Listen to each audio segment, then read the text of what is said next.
safe to say you took some time today for special team recently?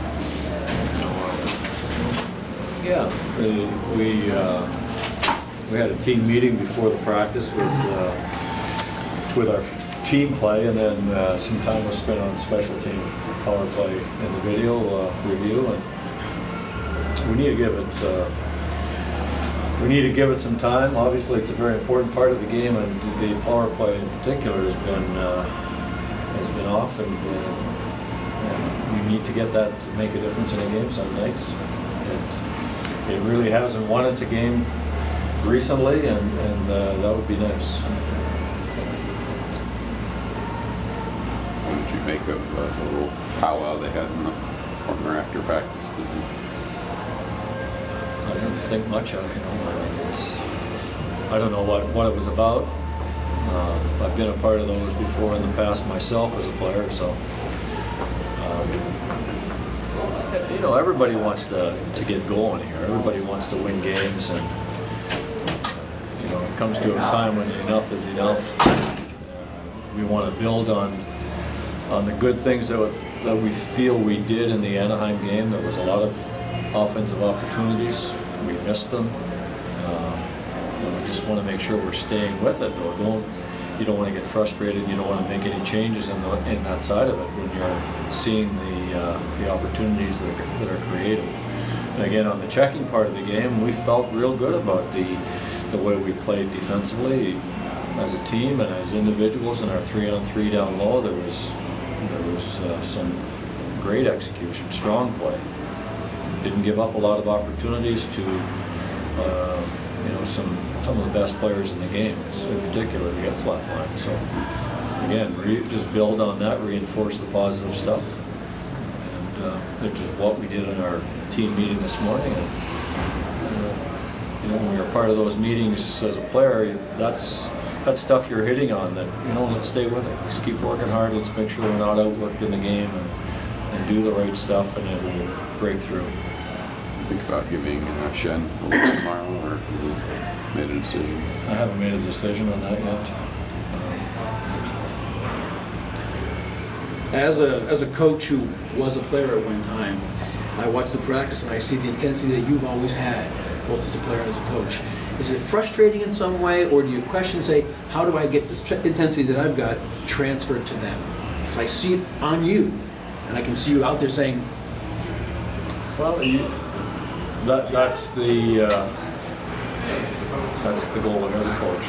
To bring intensity, to bring work, the importance of every little drill that every part of the drill that you're going to put in play for that day's practice. There needs to be that kind of a focus, and when things are not going the right way according to what you think it should be, then it's important to stop the drill, redo it, pull the group in, talk to the group, and put a greater importance on doing the little things the proper way. And here's the reason why you're doing it. It's not just that you're demanding it to be done. It's here's the reason why. Here's where it takes play in the game, and it's a big part of the game that's coming up. So I think whenever there's an overall opinion from the coach to the players like that, and as a player, you're listening and you understand and you go apply it.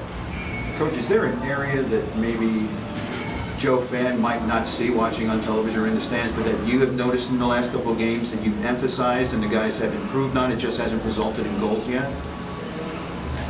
Because I know you've done a lot of study with them the last 2 games. So yeah, we've really been pushing the other part of the game right now on the checking side of it.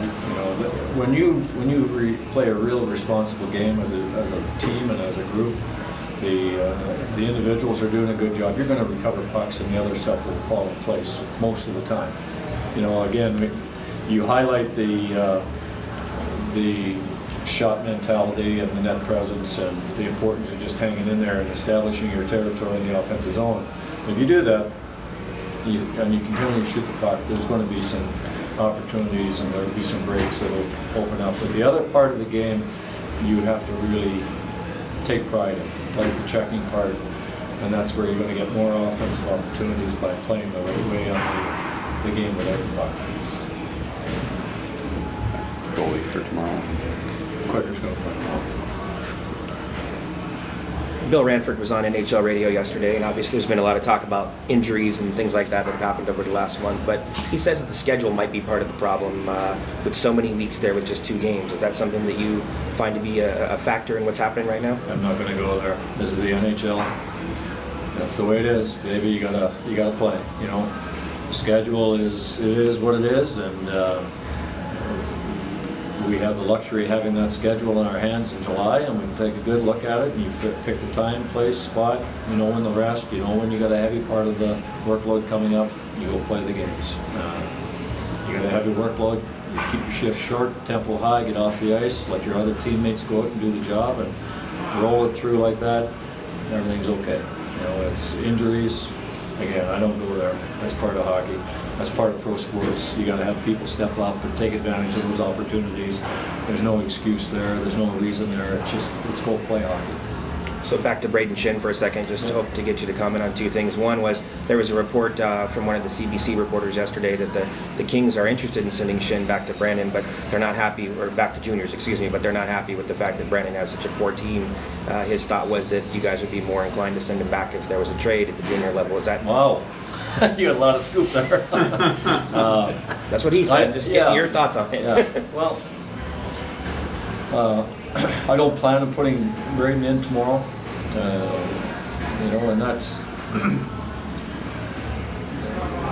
it's always easier maybe if we had to start, you know, playing the way we did in the first 15 games of the year. We're off to a great start. And, you know, you can put a young player in, and there's good momentum. You're rolling, things are happening. You're trying to get it turned around. Right now, you're looking to veteran players and put your best players on a line or lines together and let those guys make the difference in the game. So I don't want to throw that responsibility on his shoulders right now. I don't think it's the right thing to do. The fact that he went down and played well in the American Hockey League is a good thing. I know he had some success there and played a lot of minutes. Maybe you can only do it for 2 weeks, so we have to make a decision on what we're going to do. You know, what you're throwing out, what you heard is, you know, is someone talking about it, speculating maybe, or maybe they know something more than I do, because I don't know all that stuff.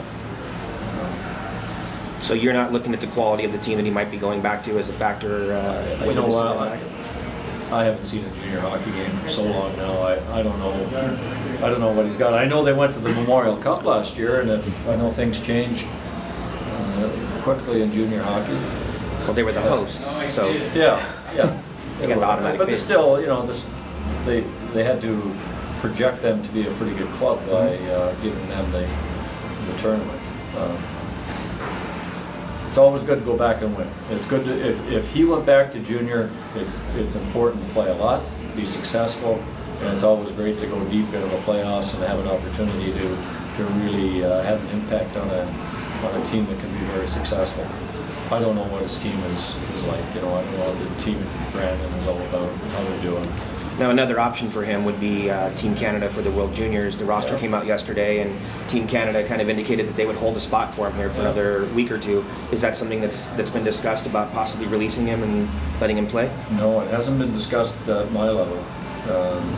You know, Dean could have certainly, I'm sure, is talking about stuff like that, because we already went through that with Oscar Moeller 2 years ago. He went back and played And was injured. And was injured, yeah, unfortunately, and it was it set him back the rest of that year, and maybe had an impact on how things went the following year. You know, so. But if he does go back to junior, that would be a great thing for Canada, because he'd be an important player for them. Coach, talk about the Panthers tomorrow night. They're not a team that you see regularly, so how much of it is getting the guys prepared with who these guys are, because you can see them as often, and opposed to we have to play our game to sort of get this thing turned around? And that's the most important thing, you know, is bringing our work ethic and making sure that we're not going to be overlooked in the game tomorrow. We do the right things. Every team in the NHL is, you know, has an opportunity with any game, and we have to make sure again that we're just building on what we did the last couple of games here. We have not been playing.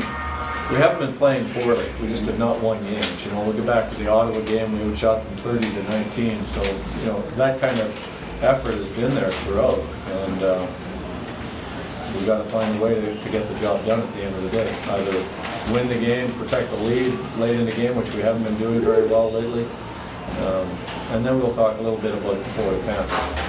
But we know they have good ability, they got good talent, they got good players. We played them last year and it ended up going in a one-goal game, so we got to be ready to go. Thank you, Coach. Thanks, Coach.